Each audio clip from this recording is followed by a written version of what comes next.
আসসালামু আলাইকুম। ইংরেজি নতুন বছরের শুভেচ্ছা জানিয়ে আমন্ত্রণ মাই টিভি রাতের সংবাদে। আপনাদের সাথে আছি আমি উম্মে সাবেরিনা। শুরুতেই সংবাদ শিরোনাম। দেশি পণ্যের নতুন বাজার খুঁজে বের করতে ব্যবসায়ীদের প্রতি প্রধানমন্ত্রীর আহ্বান। মাসব্যাপী ঢাকা বাণিজ্য মেলার উদ্বোধন। উৎসব না হলেও আজই শিক্ষার্থীদের হাতে পৌঁছালো নতুন বই। সব শ্রেণীর শিক্ষার্থী পাবে পর্যায়ক্রমে। নতুন আশা ও প্রত্যাশায় নববর্ষে পথযাত্রার সূচনা করবে আওয়ামী লীগ, বললেন কাদের। 2022 সালে দেশে গণতন্ত্র পুনঃপ্রতিষ্ঠার আশা ফখরুলের। পুরনোকে বিদায় জানিয়ে অমিত সম্ভাবনায় নতুন বছরকে বরণ করল বাংলাদেশ। প্রত্যাশা করোনামুক্ত বিশ্বের।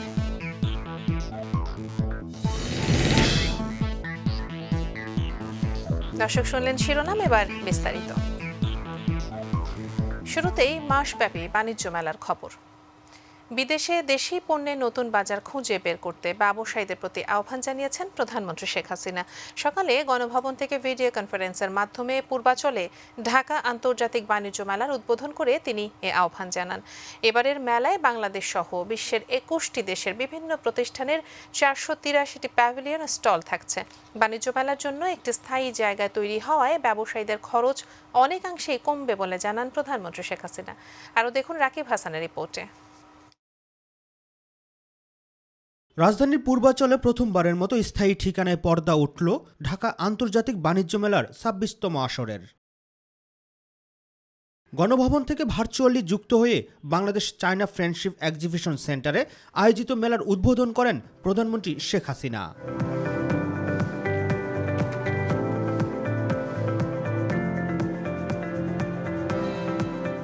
উদ্বোধনী অনুষ্ঠানে মেলার সাফল্য কামনা করে দেশি পণ্যের নতুন বাজার খুঁজতে ব্যবসায়ীদের প্রতি আহ্বান জানান তিনি।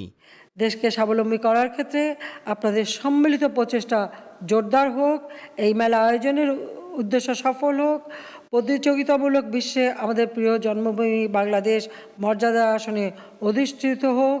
সুনাম অক্ষুণ্ণ রাখতে রপ্তানি পণ্যের গুণগত মান বজায় রাখা জরুরি বলেও উল্লেখ করেন সরকার প্রধান। কৃষি পণ্য উৎপাদন, প্রক্রিয়াজাতকরণ, খাদ্যপণ্য উৎপাদন, প্রক্রিয়াজাতকরণ এর দিকে বিশেষভাবে দৃষ্টি দিতে হবে। তাছাড়া আমাদের যে সমস্ত পণ্য আছে তার মান উন্নয়ন করা এবং আন্তর্জাতিকভাবে বিভিন্ন সময় বিভিন্ন পণ্যের চাহিদা এবং শুধু চাহিদা না, পণ্যের গুণগত মান সেদিকে আমাদের বিশেষভাবে দৃষ্টি দেওয়া প্রয়োজন। আমি আশা করি যে আমাদের ব্যবসায়ী সম্প্রদায় সেই বিষয়ে বিশেষভাবে দৃষ্টি দেবেন। চতুর্থ শিল্প বিপ্লবের চ্যালেঞ্জ মোকাবেলায় দক্ষ মানব শক্তি গড়ে তোলার উপরও গুরুত্ব আরোপ করেন বঙ্গবন্ধু কন্যা। আজকে প্রযুক্তির যুগ, বিশ্ব এগিয়ে যাচ্ছে, চতুর্থ শিল্প বিপ্লব সামনে, সেদিকে লক্ষ্য রেখে স্কিল্ড ম্যান পাওয়ার তৈরি করা, অর্থাৎ দক্ষ মানব শক্তি তৈরি করা, আমরা কিন্তু সেদিকেও ইতিমধ্যে পদক্ষেপ নিয়েছি, যাতে আমরা কোনোভাবেই যেন পিছিয়ে না থাকি সেটাই আমরা দেখব, সেটাই আমাদের লক্ষ্য। আইসিটি পণ্য সেবাকে এবছর বর্ষ পণ্য হিসেবে ঘোষণা করেন প্রধানমন্ত্রী শেখ হাসিনা। এবারে আমি 2022 সালের জন্য আইসিটি পণ্য সেবাকে জাতীয়ভাবে বর্ষ পণ্য হিসেবে ঘোষণা করছি। রাকিব হাসান, মাই টিভি, ঢাকা। এদিকে প্রধানমন্ত্রী উদ্বোধনের পরপরই জনসাধারণের জন্য খুলে দেয়া হয় আন্তর্জাতিক বাণিজ্য মেলার প্রবেশদ্বার। তবে প্রথম দিন হওয়ায় খুব একটা জনসমাগম লক্ষ্য করা যায়নি। এছাড়া মেলার অনেক স্টলে নির্মাণ কাজ এখনও রয়েছে চলমান। আরও জানাচ্ছেন ড্যানি ট্রং। ঢাকার পূর্বাচলের স্থায়ী জায়গায় বসেছে আন্তর্জাতিক বাণিজ্য মেলার 26তম আসর। বাংলাদেশ চায়না ফ্রেন্ডশিপ এক্সিবিশন সেন্টারে মেলার উদ্বোধনের পরই মানুষ আসতে থাকে মেলায়।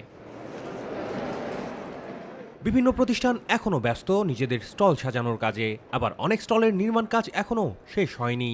এবারের আয়োজনে অংশ নিচ্ছে 11টি দেশের 227টি প্রতিষ্ঠান। শুরুর দিনেই অনেকে খোঁজ করেন নিজেদের পছন্দসই জিনিসপত্রের। ডিসকাউন্ট দেয়া পণ্যের দিকেই বেশি নজর দিতে চান ক্রেতারা। তবে মেলার প্রথম দিন হওয়ায় মানুষের ভিড় ছিল তুলনামূলক কম। আজকে তো প্রথম দিন, কি দেখবো, ওরকম তো ভালো পাইনি। চালু হয়নি, যার কারণে ভালো লাগেনি এখনো। হয়তো চালু হলে সব কিছু স্টার্ট হলে তো ভালো লাগবে। কাজ শুরু করেছি 15 দিন আগের থেকে, কাজ শেষ হয় না বলতে কি, একটা স্টলে 10 লাখ 12 লাখ টাকা মনে করেন দোকান ভাড়ায়, মানে এত দূর থেকে আসতেছি। বাণিজ্য মেলার এই নতুন স্থান মূল শহর থেকে কিছুটা দূরে, তবুও মেলায় আসার জন্য আগ্রহের কমতি নেই দর্শনার্থীদের।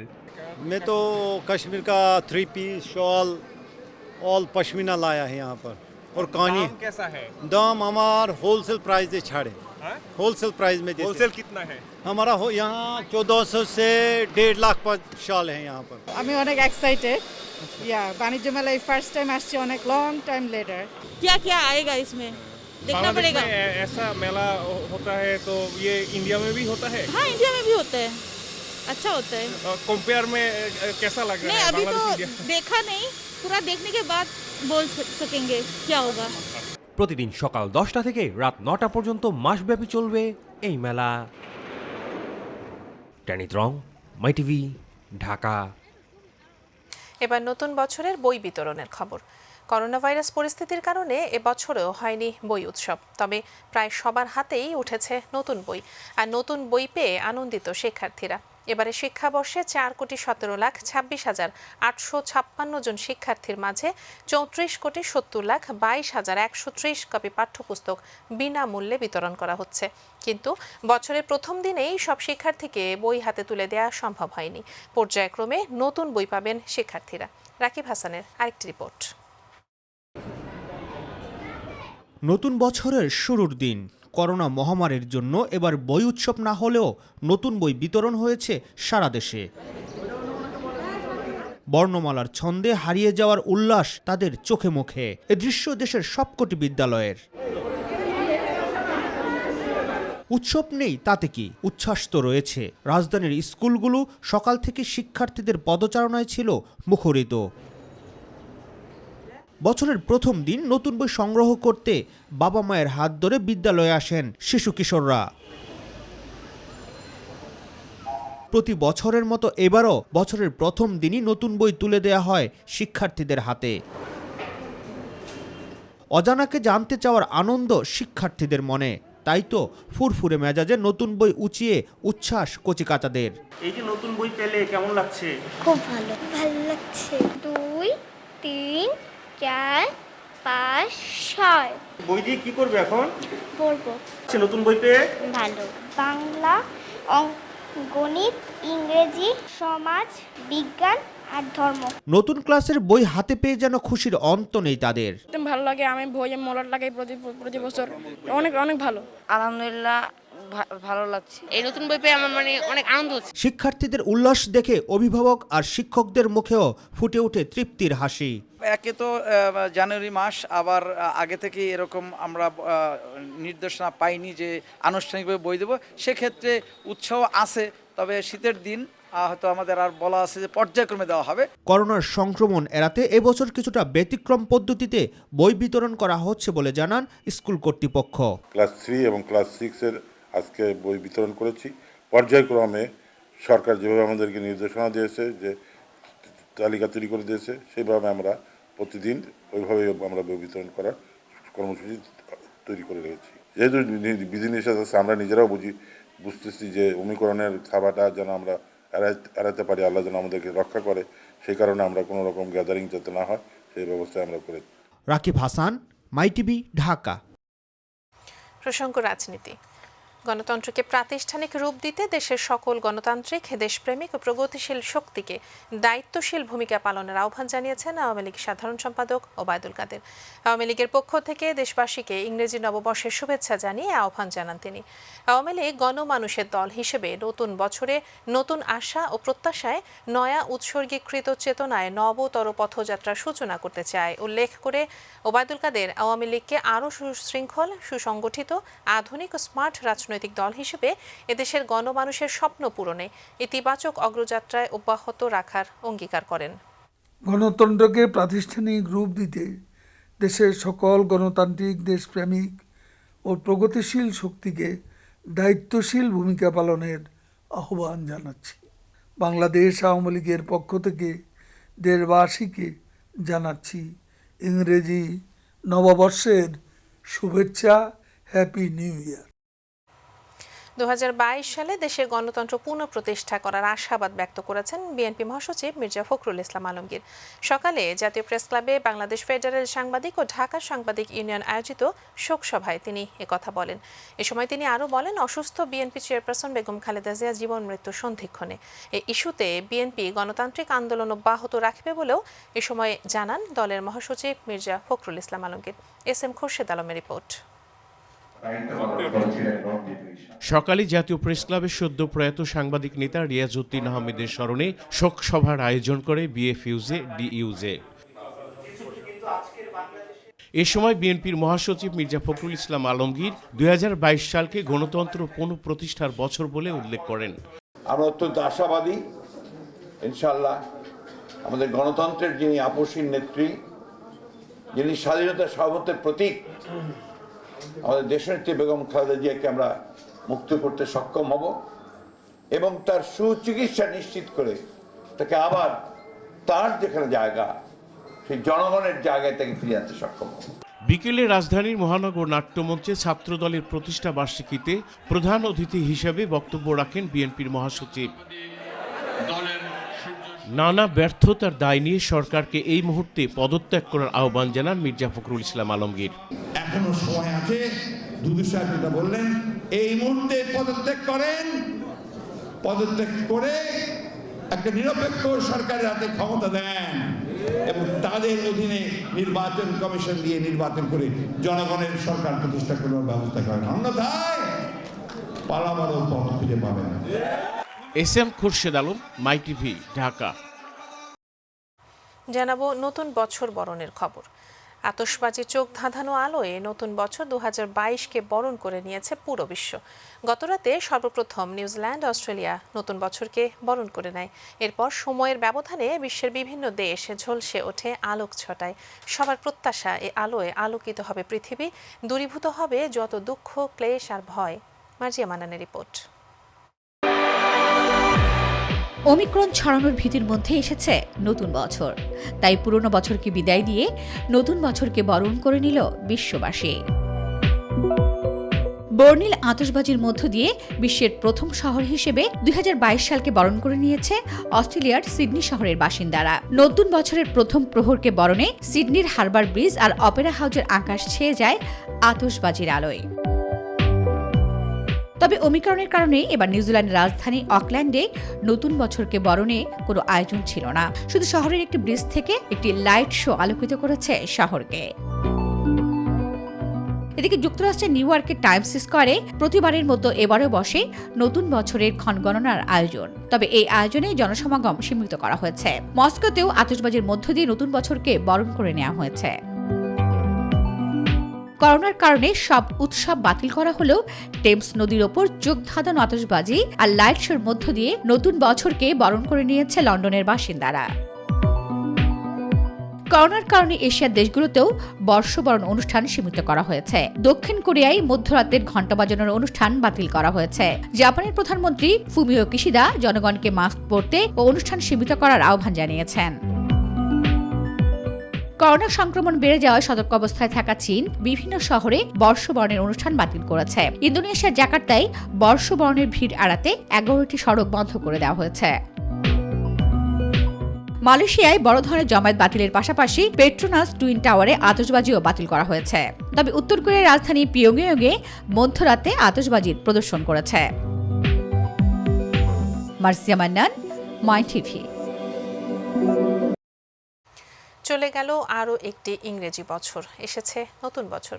2021 সালের সব দুঃখ বেদনা ভুলে ইতিমধ্যেই বিশ্ববাসী বরণ করে নিয়েছে 2022 সালকে। নববর্ষ মানেই প্রাণের নতুন স্পন্দন, নতুন আশা ও নতুন সম্ভাবনা। সাধারণ মানুষের প্রত্যাশা, বিগত বছরের সুখ দুঃখ আনন্দ বেদনা পেছনে ফেলে অমিত সম্ভাবনার পথে এগিয়ে যাক দেশ। পাশাপাশি আবার ফিরে আসুক করোনা মুক্ত বিশ্ব। এস.এম. আরিফের রিপোর্ট। নতুন বছর মানেই প্রাণের নতুন স্পন্দন, নতুন আশা, নতুন সম্ভাবনা। বিগত বছরের সুখ দুঃখ আনন্দ বেদনা পিছনে ফেলে নতুন বছর নিয়ে যায় অমিত সম্ভাবনার পথে। 2021 সালকে পিছনে ফেলে নতুন বছরে সেই সম্ভাবনার খোঁজেই সাধারণ মানুষ জানিয়েছেন নতুনের আগমন যেন তাদের জন্য হয় নতুনের মতোই। সালে যে আমরা সুখে দুঃখী কাটাইছি, এরপরে এখন বর্তমানে আল্লাহর রহমতে 2022 সাল আইছে। এখন সামনের দিকে ভাগ্যে কি আছে এটা এক জানে আল্লাহ। আমি চাই ভালো হোক, দেশের উন্নতি হোক, দিনগুলোতে সুখে সমৃদ্ধিতে ভরে উঠুক, এটাই কামনা। নতুন বছর এমন এক উপলক্ষ যখন আনন্দ উদযাপনের পাশাপাশি আসে পিছন ফিরে তাকিয়ে দেখার সময়। করোনার কারণে আমরা গাড়ি ঘুরি চালাইতে পারি নাই, খুবই অভাবে ছিলাম। এখন নতুন বছর আসছে, এখন দেখি সামনে কি হয়।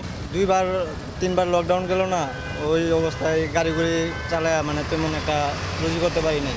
অনেক ডিগ্রি কমপ্লিট ছেলেপেলে আসে, এটা বাইক চালাচ্ছে, অনেক শিক্ষিত ছেলেপেলে বাইক চালাচ্ছে, এটা তো মানে লাইফ না। করোনার দাপটে বিশ্বের মতো ধুঁকছে বাংলাদেশেও, যার প্রভাব পড়েছে অর্থনীতি সহ সামাজিক জীবনেও। আবার চোখ রাঙাচ্ছে নতুন ভেরিয়েন্ট। তাই করোনামুক্ত পৃথিবীর প্রত্যাশা সবার। গরিবের সংখ্যাটার থেকে এত বেড়ে গেছে যে বলার মতো না। এটার থেকে বের হতে চাই আর কি, যেন এটা মানুষের জীবনে এসে অনেক কষ্ট দিয়ে ফেলালো, মানুষকে অসহায় করে ফেললো। সৎ পথে থাকে মানুষ যাতে ভালো কিছু করতে পারে। সামনে চাই লকডাউন না হলে ভালো হয়। বছর শেষে প্রত্যাশা আর প্রাপ্তির সমন্বয় ঘটানো কঠিন। নতুন বছরে সব আশা পূরণ হবে এমনটাও নয়, তবুও আশায় বসতি, কেননা আশায় বাঁচে মানুষ। SM Arif, MyTV, Dhaka. এবার করোনা প্রসঙ্গ। নতুন বছরে পৃথিবী থেকে মহামারী করোনা ভাইরাসের অবসান হবে বলে আশা প্রকাশ করেছেন বিশ্ব স্বাস্থ্য সংস্থার প্রধান তেদ্রৌস আধানাম গেব্রেয়াসুস। শুক্রবার 2021 সালের শেষ দিনে লিঙ্কডইনে নতুন বছরের বার্তায় তিনি এ আশাবাদ ব্যক্ত করেন। এতে তিনি টিকা নিয়ে জাতীয়তাবাদী আচরণ ও টিকার মজুদের বিষয়ে সতর্কবার্তাও উচ্চারণ করেন। বলেন, 2 বছরে এ ভাইরাসকে খুব ভালোভাবে জানার সুযোগ হয়েছে। মাস্ক ব্যবহার, ভিড় এড়ানো, শারীরিক দূরত্ব বজায় রাখা সহ স্বাস্থ্যবিধি মেনে চলা, বায়ু প্রবাহ ঠিক রাখা, করোনা পরীক্ষা করা এবং সংক্রমণের উৎস খোঁজার মাধ্যমে এই সংক্রমণ নিয়ন্ত্রণ করা সম্ভব। তবে একই সঙ্গে সতর্ক বার্তা দিয়ে তেদ্রৌস আধানাম বলেন, টিকা নিয়ে যত বৈষম্য হবে, মহামারী তত দীর্ঘায়িত হবে। প্রান্তিক জনগোষ্ঠীকে টিকার আওতায় আনতে আবারও সারা দেশে করোনা ভাইরাসের গণ টিকার কার্যক্রম শুরু হয়েছে। সকাল 9টা থেকে দুপুর 2টা 30 মিনিট পর্যন্ত 1 মাস চলবে এই কার্যক্রম। সকালে রাজধানীর নিজ বাসভবনে সংবাদ সম্মেলনে এই কর্মসূচির বিস্তারিত জানান টিকাদান কর্মসূচির পরিচালক ডাক্তার শামসুল হক। তিনি বলেন, দেশের প্রান্তিক 3 কোটি মানুষকে এই টিকার আওতায় আনা হবে। এনআইডি কার্ড এবং জন্ম নিবন্ধন কার্ড না থাকলেও প্রান্তিক জনগোষ্ঠী শুধুমাত্র মোবাইল নম্বর দিয়েই টিকা নিতে পারবেন বলেও জানান তিনি। একটা বড় পদক্ষেপ নিয়েছে এবার, সেটা হলো অবশ্যই রেজিস্ট্রেশন থাকলে যারা তারা টিকা নিতে পারবেন। যাদের রেজিস্ট্রেশন নাই তারা জন্ম নিবন্ধন নিয়েও নিতে পারবেন। যদি জন্ম নিবন্ধনও না থাকে, আমাদের চেয়ারম্যান বা মেম্বার সাহেব যদি একটা সার্টিফিকেট দেন, সেটা দিয়েও তিনি টিকা নিতে পারবেন। তারপরেও যদি না থাকে, তাকে আমরা টিকা দিয়ে দিব একটা কাগজে লিখে, একজন স্থানীয় কেউ চিহ্নিত করবেন এবং একটা মোবাইল নাম্বার দিয়ে দিবেন। আগামী 16 জানুয়ারি জাতীয় সংসদের অধিবেশন ডেকেছেন রাষ্ট্রপতি মোহাম্মদ আব্দুল হামিদ। ওই দিন বিকেল 4টায় জাতীয় সংসদ ভবনের সংসদ কক্ষে অধিবেশন শুরু হবে। নতুন বছরে সংসদের প্রথম অধিবেশন এবং একাদশ সংসদের ষোড়শ অধিবেশন হবে এটি। বছরের প্রথম অধিবেশনে সংসদে ভাষণ দেবেন রাষ্ট্রপতি মোহাম্মদ আব্দুল হামিদ। ভাষণের পর তাকে ধন্যবাদ জানাতে একটি প্রস্তাব আনা হবে। প্রায় পুরো অধিবেশন জুড়ে এই প্রস্তাবের ওপর আলোচনা করবেন সংসদ সদস্যরা। গত 28 নভেম্বর সংসদের পঞ্চদশ অধিবেশন শেষ হয়।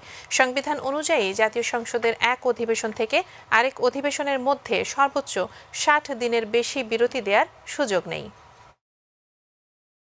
কুয়াশার চাদরে ঢাকা দিনাজপুর। এবার শীতে এ অঞ্চল প্রথম কুয়াশায় আবৃত হলো। সকাল 9টায়ও সূর্যের মুখ দেখা যায় না। উত্তরে ঠান্ডা বাতাস প্রবাহিত হওয়ায় শীতের তীব্রতা বেশি। দিনাজপুর আবহাওয়া অফিস জানায়, জেলায় সর্বনিম্ন তাপমাত্রা 12.7 ডিগ্রি সেলসিয়াস।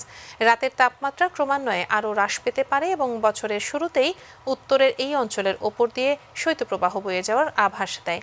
এদিকে কনকনে ঠান্ডায় কাজ নেই খেটে খাওয়া মানুষের। আগুন জ্বালিয়ে মানুষ শীত নিবারণ করছেন। সড়ক মহাসড়কে ঘন কুয়াশার কারণে হেডলাইট জ্বালিয়ে যানবাহন চলাচল করছে। এদিকে রংপুরে আবারও বেড়েছে শীতের তীব্রতা। ঘন কুয়াশার চাদরে ঢেকে গেছে লোকালয় ও রাস্তাঘাট।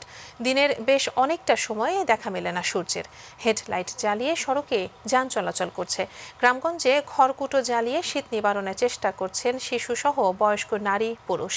শীতের তীব্রতা ও ঘন কুয়াশা আরও বাড়তে পারে বলে জানিয়েছে আবহাওয়া অফিস।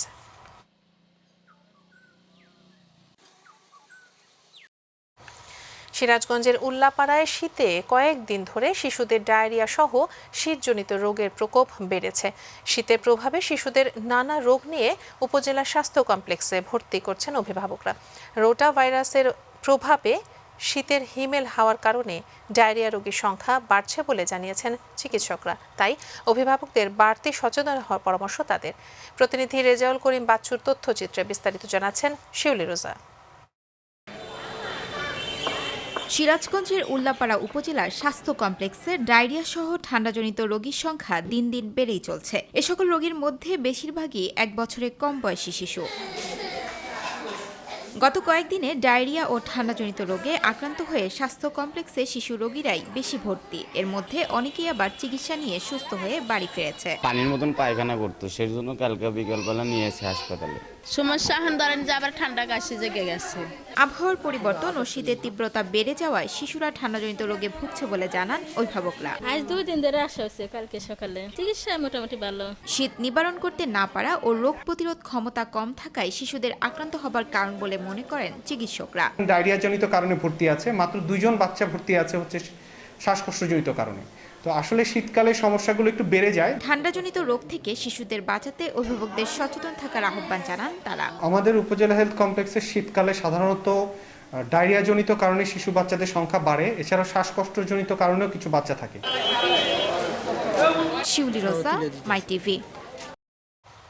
সাভারে জাতীয় স্মৃতিসৌধে বীর শহীদদের প্রতি শ্রদ্ধা নিবেদন করে পুষ্পস্তবক অর্পণ করেছেন নবনিযুক্ত প্রধান বিচারপতি হাসান ফয়েজ সিদ্দিকী।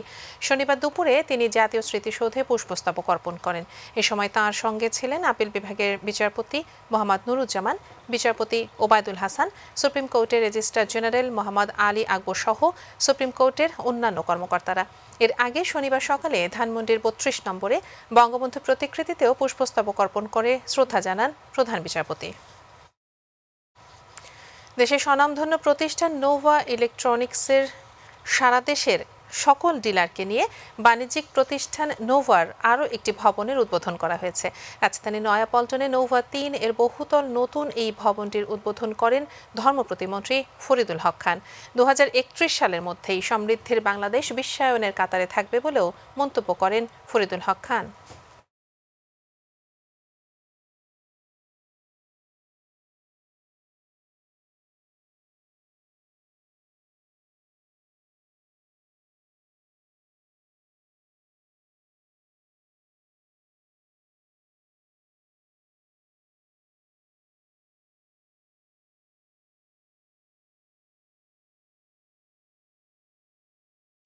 সংবাদের শেষ প্রান্তে আমরা যাবার আগে আরও একবার জানিয়ে দিচ্ছি সংবাদ শিরোনাম।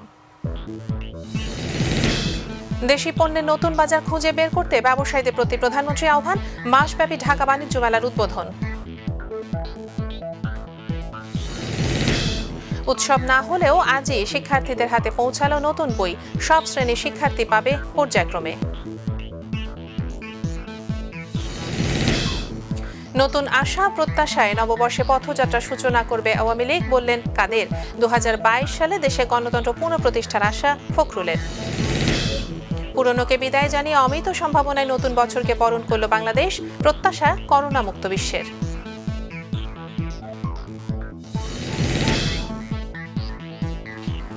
এতক্ষণ সাথে থাকার জন্য ধন্যবাদ সবাইকে। এছাড়া ইউটিউবে মাই টিভি সংবাদ পেতে ভিজিট করুন youtube/mytvbd নিউজ এবং আমাদের অনুষ্ঠান দেখতে ভিজিট করুন youtube/mytvbangla, facebook/mytvbangla।